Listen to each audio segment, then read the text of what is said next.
問中の試合見せてもらったよ。明日約束だよ。ザッカーやろうよ。どちらが最強。俺の大事な父さんなんだ。 Tout débute dans un climat familial précaire, composé d'un père absent trop occupé par son travail, au détriment de son enfant, et d'une mère dépassée par ses propres responsabilités. Pour résoudre cette situation, le couple confie sa progéniture dans un établissement spécialisé, établissement qui d'après eux pourrait lui fournir une meilleure éducation. En réalité, sa mère voulait juste se débarrasser de cette nuisance que représentait son enfant. Une fois dans l'institution, Nosaka ne devient plus qu'un pion, cobaye, un chiffre dans un dossier, il n'est même plus humain, totalement endoctriné par Arès, dépourvu du libre arbitre, de passion et de la chose qui nous définit le plus, l'amour, sentiment qu'il n'a jamais vraiment connu. 女の子に会いたくて死にそうか。そんな気持ちになれるものなのかな。 Laissez-moi vous poser une question. Comment peut-on changer le monde? Pour répondre à cette question et cet objectif, Nosaka se sacrifie corps et âme, à tel point que pour lui, si sa mort peut permettre de changer le cours des choses, il mourra volontiers. Dans un sens, c'est dans la mort qu'il prouve son existence. Cela est illustré notamment dans son passé lors d'un incendie où il se met grandement en danger afin de sauver une petite fille, déclarant qu'en mourant, sa vie aurait enfin eu un sens. Le plus grand adversaire de l'empereur des tactiques n'est nul autre que l'amour. Sentiment qu'il n'aura jamais connu déjà de la part de ses parents qui par ce manque d'affection aura créé sa quête obsessionnelle de changer le monde, mais aussi de la part des soignants qui ne verra en lui qu'un pion de plus. De ce fait, Nosaka n'est rien. Au fond, il est vide.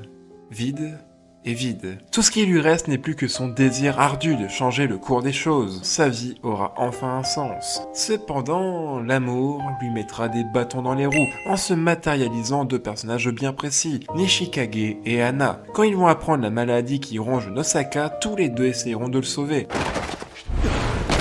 En vain. Il ne peut plus reculer. Ça serait renier toute son existence, tout ce pourquoi il se bat. Avec ses mains, il doit changer le monde. Toute sa vie, l'amour aura été un inconnu. A-t-il bravé les flammes par amour, par compassion afin de sauver une jeune fille? Non, il l'a fait pour assouvir sa quête d'identité. Qui suis-je? À quoi je sers?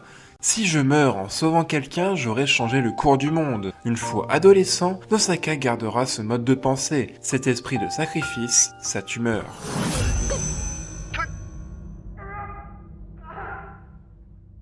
Nosaka le sait, le projet Arès est une erreur, une épée à double tranchant. Cependant, si on lui retire Arès, que reste-t-il à ce garçon? Son nom?